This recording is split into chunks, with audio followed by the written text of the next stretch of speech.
I'll open up with an important piece of transparency. I got this game for free. Now that that's said, let's get right to the point. Minecraft Dungeons is alright. At an entry price of $20, you could do worse with a lot of games, but it's nothing to write home about.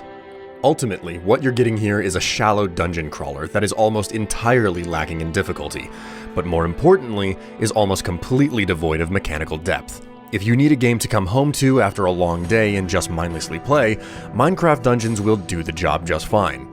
However, if you're looking for something more that you can dig into as the game progresses, you will be left wanting. The best place to start is with the program itself. It's buggy. I can't speak to the experience on consoles, but on PC, Minecraft Dungeons is first hampered by being tied to the Windows Store, which doesn't make for the best of shopping experiences.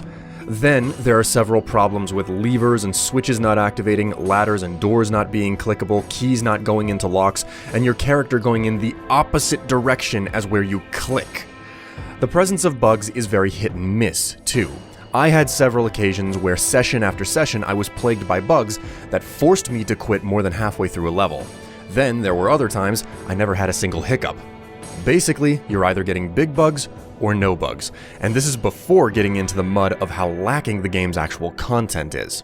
Simply put, Minecraft Dungeons attempts to reinvent the wheel, which is the hack-and-slash dungeon crawler. Your character levels up, but there's no class system and no stats to improve. Instead, you gain enchantment points with every level, and all the character augmentation is embedded in the loot you find. Every piece of equipment has a random number of enchantment slots, and each slot has a random selection of buffs you can choose from. Once you pick an enchantment, it's locked into the weapon and can't be changed. Every enchantment has 3 levels, and upgrading them takes progressively more enchantment points. To get those points back, you have to salvage the gear, turning it into money, and then re-spend the points on the new equipment you want to use. In total, you have 6 equipment slots, with the first 3, weapon, bow, and armor, being enchantable. Meanwhile, the remaining 3 slots are for accessories that function like traditional class abilities which have to cool down after you activate them. Now, while listing all of that was a mouthful, that's it. That's all the depth this game has for character building.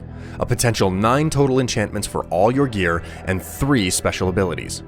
Shallow is the only way you can describe this. There's no depth or complexity to your character or how you play. You just grab what hits harder or defends better and run with it. Strictly speaking, if you equip the right gear, you can play specific roles like warrior, mage, or thief. But without hard boundaries, it's easy to end up with an awkward mishmash of loot that just looked good at the time you found it. The lack of depth when it comes to gear enchantments is also particularly disappointing. It's significantly limiting for your more interesting and quirky abilities to be tied to what enchantments just happen to be available on any given piece of gear you find.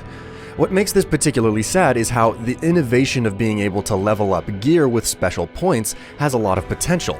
The problem is how it's an incredibly simple system replacing the far more sophisticated and traditional purpose which talent trees serve.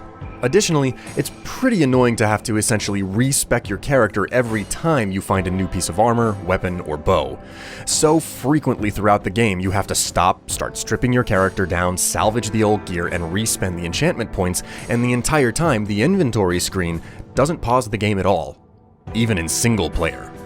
Suffice to say, the experience is, in a word, simple. It's much less sophisticated than what you would expect out of any dungeon crawler these days, yet for its simplicity, what's been done here has some pretty rough implementation. Beyond the equipment management, Minecraft Dungeons has other problems that sit somewhere between real issue and mild annoyance. For instance, you chug down any special potions you find on the spot, which can be fairly annoying if you want to hold on to a speed-enhancing tonic for when you're backtracking, or an invisibility potion for when things get too dicey and you need to back off. This is hardly a real issue though, because of the game's nearly non-existent difficulty curve. More problematic, however, is the way the game treats TNT, a limited resource that, when you find, hovers over your head and immediately becomes your next arrow shot. The fact that this highly powerful bonus item replaces your secondary ranged attack is enormously troubling. Sure, you can technically hold it for later when you really need it, but only by handicapping your ability to shoot enemies at a distance. Furthermore, TNT does area of effect damage, which means you can get caught in your own blast. In other words, you can sometimes accidentally pick up and then immediately chuck TNT right on top of yourself during a major skirmish when you're surrounded and can't get out.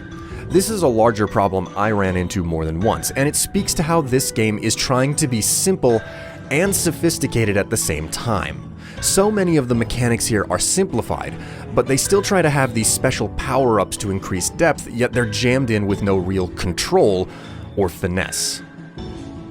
At the end of the day, Minecraft Dungeons is a dungeon crawler that gets the job done, but not much more than that. It has trouble with various bugs that hold it back as a program, and it doesn't really commit to the few ways it tried to reinvent the wheel. All of this, coupled with several small inconveniences, totals up to an experience that's unnecessarily rough around the edges. It's a branded product, the likes of which you'll only play because of its association with the Minecraft name. The only reason this game gets a lukewarm, mediocre pass is because of its price tag.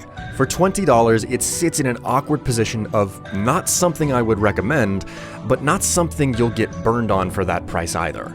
If you know your hack and slash dungeon crawlers, Minecraft Dungeons will likely disappoint. But if you don't play them often, you'll probably enjoy yourself. Thanks for watching and listening. I'm William Strife, and this video is made possible by viewer funding. If you enjoyed it and want to see more, please consider contributing at strife.solutions. Until next time though, I'll see you later.